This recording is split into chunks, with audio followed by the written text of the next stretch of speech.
Jauh ke dalam jantung megapolitan Jakarta, dengan problematis yang mungkin hanya dimengerti sebagian penghuninya, jerit warga Kampung Bayam menoreh pilu, kumuh, terbengkalai, hingga tak layak dihuni. Derita hidup sekitar 50 kepala keluarga yang menghuni gubuk sangat kontras dengan potret megah Jakarta International Stadium yang tengah dibangun.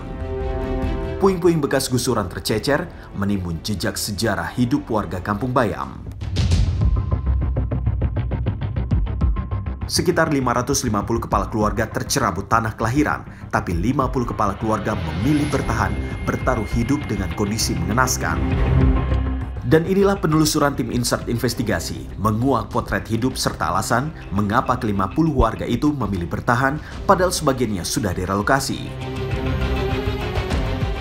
Yang menjadi masalah saat ini adalah warga-warga yang tinggal di lokasi ini, tepatnya di arah utara dari stadion, sudah direlokasi atau juga rumahnya sudah ada yang diratakan dengan tanah dan mendapatkan kompensasi. Namun dari 550 warga kurang lebih yang sudah diberikan kompensasi, masih ada puluhan, sekitar 50 kepala keluarga yang masih bertahan di sini. Kita akan ulik terus, jangan kemana-mana.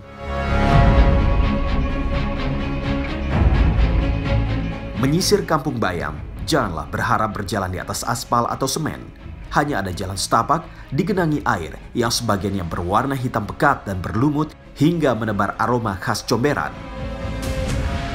Petaka ini dimulai sejak proses pembangunan stadion pada 2020 silam. Air buangan dari dalam area stadion mengalir menggenangi Kampung Bayam. Saat ini saya sedang berjalan di jalan yang kurang lebih lebarnya 2 meter. Jadi air genangan ini merupakan air limbah dari pembangunan.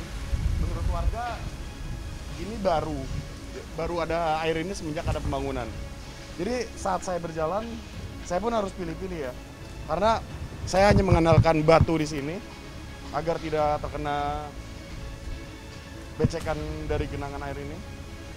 Dan inilah jalan yang harus dilewati warga setiap harinya. Menyusur Kampung Bayam di terik siang, suasana nyaris sepi menyapa. Aktivitas warga tak seramai kawasan lain di Jakarta Utara. Terlihat ibu-ibu duduk meriung, ada yang tengah memasak tetapi di samping rumah, ada yang tengah membersihkan peralatan memasak dengan air di depan rumah. Hampir tak ditemui kaum pria yang tengah duduk nongkrong atau kongko, bersama denyut Kampung Bayam yang nyaris mati. Beberapa ibu dijumpai luapkan cerita tentang derita hidup dalam genangan air, bahkan tidur bersama banjir yang hampir 3 hari baru surut. Kalau hujan banjir dari dalam dibuangnya ke sini lagi, ke warga. Gitu, lagi. Dari pembangunan ini? Pembangunan ini. Buang ke sini. Kadang-kadang dari sini tuh dari warga ke sono.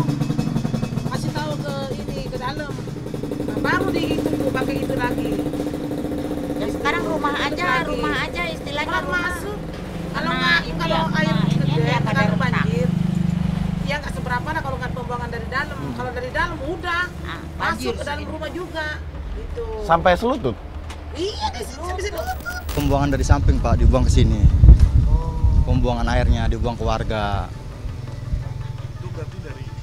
Pembuangan. Pembuangan dari pembangunan situ? Buang ke warga. Dan kondisinya sampai saat ini dengan becek-becek? Sampai saat ini.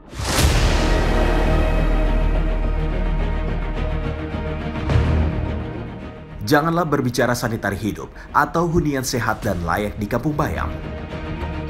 Pada simpul inilah potret mengenaskan terungkap. Akibat kaki selalu terendam air yang kotor dan keruh, Ibu Eti serta warga lainnya terkena penyakit kulit seperti kutu air. Saya gatel-gatel tuh, kakinya nih pada hancur tuh, gara-gara air. Gara-gara kemarin yang sampai lutut gitu. Sampai 3 hari, 4 hari. Baru kering gitu. Hidup teramat sulit dan susah di Kampung Bayam. Kompleksitas derita makin mengiris ketika menyaksikan keruhnya dan kotornya air yang digunakan untuk mandi, cuci, dan kakus. Jika ingin mendapat air bersih, warga Kampung Bayam seperti Yopi harus membeli air dengan harga Rp5.000 per jerigennya. Kenapa Bang harus beli air jaringan? Kan dilihat sini masih ada air. Masih ada air ya? Masih ada air ngalir juga. Air masih keruh Bang. Oh. Itu wayarnya. Jadi Ya, lihat aja seperti ini Pak. untuk mendapatkan air bersih memang harus Harus beli. ya, Bang. Beli berapa sih Bang kira-kira ini? Satu bikinnya 5.000, berarti kalau gue 10.000. Oh, 10.000. Dan ini dilakukan setiap hari. Setiap hari. Derita hidup 50 kepala keluarga Kampung Bayam yang bertahan meski dalam kemiskinan memang miris. Tapi benarkah warga yang telah menerima ganti rugi kini hidup terluntang-lantung, bahkan ada yang tinggal di bantaran rel kereta api? Ya cari sendiri. Cari sendiri. Cari sendiri. Masing-masing ngontrak. Ya sekarang udah yang habis duitnya ya banyak ya udah lantang-lantung begitu. Ya namanya ngontrak ya kan. Ada Taruh yang dikasih 600 sebulan. juta, ada yang dikasih 10 juta, ya udah Ada yang banyaknya kasih di 6 rel juta. sekarang. Banyak kan di rel kan sekarang. Permintaan kita mah cuma dua permintaan. Satu dikasih tempat, kedua kasih modal. Kasih modal Itu gitu. doang. Kalau sekarang punya ada tempatnya, tempat, nggak ada kalau nggak punya modalnya modal, bagaimana? nah,